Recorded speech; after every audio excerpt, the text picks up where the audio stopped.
HinKhoj word of the day: factionalism.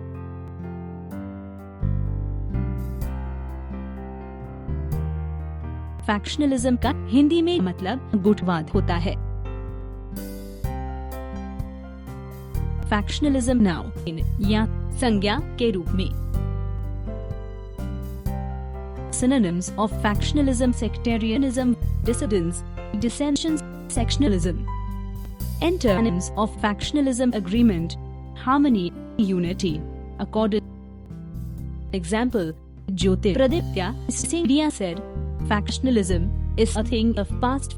Unity is our strength in Madhya Pradesh." उदाहरण: ज्योतिरादित्य सिंधिया ने कहा, गुटवाद अतीत की बात है, मध्य प्रदेश में हमारी ताकत एकता है।